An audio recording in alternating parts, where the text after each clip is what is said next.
بسم الله الرحمن الرحيم. الحمد لله والصلاة والسلام على رسول الله. أحييكم وأرحب بكم مع الإسلام ببساطة، ونحن نشرح الإسلام من خلال الصورة الشاملة، ووصلنا إلى باب رئيسي من أبواب القرآن الكريم، وهو باب أصناف الناس. وذكرت لكم في الحلقة الماضية أن القرآن يصنف الناس، أو الإسلام، الفهم الإسلامي يصنف الناس إلى مستويين: دنيا وآخرة. وقلنا أن الدنيا فيها 3 أصناف: مسلم، كافر، محارب. وفي الآخرة صنفان: مؤمن وكافر. وكلمة كافر هنا صحيح هي نفس الكلمة هنا، لكن معناها يختلف من هذه لهذه. هذا هو التقسيم العام. الآن سندخل ابتداء من هذه الحلقة بالتفاصيل. نبدأ بالتفاصيل. أعطيكم الصورة الشاملة أيضا. أولا، المسلم 5 أنواع، والكافر 5 أنواع، والمحارب 3 أنواع. فهذه هي الصورة الشاملة للدنيا. إذن الدنيا فيها 13 نوع من الناس في الدنيا، يصنفون تحت 3 عناوين رئيسية: مسلم تحت 5، كافر تحت 5، ومحارب تحت 3. خلينا الآن نمسكهم صنف صنف وندخل فيهم بالتفصيل. نبدأ بأصناف المسلمين. وقلنا احنا من هو المسلم؟ الذي نطق بالشهادتين. من هو غير المسلم أو الكافر؟ الذي لم ينطق بالشهادتين. وأن هذا تقسيم فقهي ما لا علاقة من سيذهب الجنة والنار، لأن الجنة والنار هذه معادلتها في الآخرة. المسلمون 5 أنواع هم كالتالي. النوع الأول من المسلمين هم الأولياء. الأولياء هؤلاء، أنا أتذكر لما كنا صغار كنا نشوف بعض الأفلام المصرية ويطلع فيها ولي من أولياء الله. هذا الولي لازم يكون لابس أبيض من فوق لتحت، وشعره أبيض، ولحيته بيضة، والنور يشع من وجهه. هل هذا هو الولي؟ هل هذا هو الولي؟ لا، ليس هذا هو الولي. الله يرضى عليك. طيب، من هو الولي؟ يلخص هذا الكلام أحد علماء المسلمين بتلخيص جميل، فيقول: من هم أولياء الله؟ أولياء الله تجدونهم في كل أصناف أمة محمد صلى الله عليه وآله وسلم، في كل الأصناف. فمنهم العباد الذين تفرغوا ويعني ركزوا على العبادة، ومنهم العلماء، ومنهم المجاهدين. منهم العباد، ومنهم العلماء، ومنهم المجاهدون، ومنهم التجار، نعم، تاجر ولي من أولياء الله. ومنهم الصناع والزراع، أهل الحرف المختلفة، واحد يشتغل يصلح سيارات، واحد فلاح. وأهل العسكر، أهل العسكر يعني تلقى عسكري بنجوم ولا غيرها ولا كذا، هذا من الأولياء. إذن الله يخليكم، هذه صورة الأفلام نسوها. طيب، كيف نعرف الأولياء؟ الأولياء حددهم القرآن الكريم، وحدد من هم الأولياء. ما أنا قلت لكم هذه تصنيفات قرآنية. يقول الله سبحانه وتعالى: ألا إن أولياء الله لا خوف عليهم ولا هم يحزنون.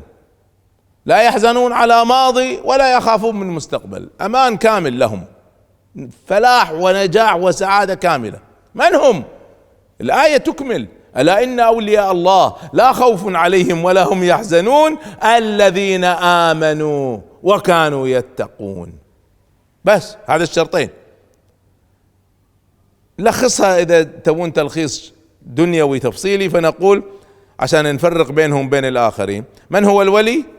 هو الذي عنده إيمان وصلاح وتقوى. يعني ما هو رجل فاسد منحرف ويسمي نفسه مؤمن. إيمان، آمنوا وعملوا الصالحات، فإيمان وعمل صالح وتقوى، هذا شرط التقوى. والتقوى هذا معنى كبير وواسع، وفيه تفصيل جميل. يعني في أبواب، من أفضل ما قرأته هو ما كتبه الإمام أبو حامد الغزالي في باب التقوى، باب جميل بديع، لا ما عندنا وقت نفصل فيه. إذن من هم الأولياء؟ الذين فيهم إيمان وصلاح وتقوى. هذا الصنف الأول من المسلمين. الآن من هو الصنف الثاني من المسلمين؟ الصنف الثاني هم الصالحون. ويختلفون عن الأولياء بشغلة مهمة. الأولياء قلنا 3 أشياء: إيمان وصلاح وتقوى، بينما الصالحون إيمان وصلاح، لكن ليس بالضرورة يكون تقوى. يعني التقوى خلينا نشرحها باختصار شديد، بها نفرق بين الأولياء والصالحين، وهذا التفريق ليس مني. سيدنا عمر بن الخطاب رضي الله عنه يسأل أظن أبي بن كعب أو عبد الله بن عباس، قال: ما التقوى؟ ما هي التقوى؟ قال: يا أمير المؤمنين، هل دخلت يوما في أرض ذات شوك، مزرعة فيها نباتات والنباتات فيها شوك كثير؟ قال: نعم. قال: ماذا فعلت؟ كيف قطعت هذه المزرعة؟ قال: ضممت ثيابي وتحذرت، يعني لفيت ثيابي على جسمي عشان ما تكون مفتوحة وتشبك بالأشواك، وأحرص وين أدوس. قال: فتلك التقوى. بس هذه التقوى، انك انت تمسك نفسك، انك انت ما تسوي شيء غلط، وتتأكد ان ما في شيء غلط يلمسك، يعني انت ما تفعل الخطأ والخطأ تتجنبه، لا تفعل خطأ وتجنب الخطأ الخارجي. بس هذه هي التقوى. فالآن الأتقياء إذا أي مسألة فيها شبهة، فيها احتمال تكون حلال ولا حرام، أهل التقوى يبتعدوا عنها، يحرصوا أن يبتعدوا عنها. طيب أهل الصلاح لا، مو شرط يبتعد عنها. امرأة صالحة تصلي وتصوم وكذا، بس يعني تفعل أشياء فيها شبهات، هذه من أهل الصلاح لكنها ليست من الأولياء. عرفتوا؟ إذن من هم الأولياء؟ هم الذين عندهم إيمان وصلاح وتقوى. طيب من هم الصالحون؟ الذين عندهم إيمان وصلاح. النوع الثالث من المسلمين، هذا كل ما زلنا احنا قلنا المسلمين 5 أنواع. النوع الثالث من المسلمين هم المسلمون الظالمون. مسلم ظالم، مسلم ظالم. من هو هذا المسلم الظالم؟ هذا المسلم اللي عنده إيمان، يعني أسلم، ليس بالضرورة إيمان، بس هو نطق الشهادتين، وقد يكون عنده إيمان قد لا يكون عنده إيمان، لكن نطق الشهادتين وظلم. هذا الظلم هنا الحديث عن ليس ظلم نفسه بغير العمل الصالح، وإنما ظلم الناس، يأخذ أموال الناس، يقتل، يسرق، يؤذي الآخرين من المسلمين وغير المسلمين، هذا ظالم. فهذا نوع ثالث، وهو نوع مهدد تهديد شديد بأن يستحق عقوبات عالية جدا.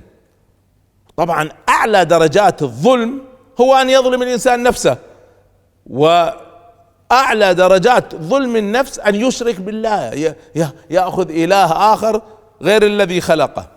فإذن هذا مسلم، قد يكون كافر في قلبه، قد يكون في قلبه مؤمن، لكن في الحالتين هو ظالم. ما دام دخل في ظلم الناس دخلنا في دائرة الظالمين، والظالمون هؤلاء مهددون بعذاب شديد. النوع الرابع هو الفاسقون. الفاسقون من هم الفاسقون؟ هؤلاء الذين أسلم وفسق لكنه لم يظلم. أعيد: فسق لكنه لم يظلم. ما الفرق بين الفسق والظلم هنا؟ الظلم هو أن نؤذي الناس بأشكال الأذى، بينما طبعا أشكال الأذى غير المبرر، بينما الفسق هو أن الإنسان يفعل مخالفات للشرع، مخالفات لشرع الله سبحانه وتعالى، وهذه المخالفات ليس فيها ظلم للناس. مثلا واحد شرب خمر، طب هذا ما فيها ظلم للناس لكنه فعل فسقا. واحد وواحدة بالتراضي هكذا عملوا زنا، حاشاكم، لم يظلموا أحدا لكنهم فسقوا.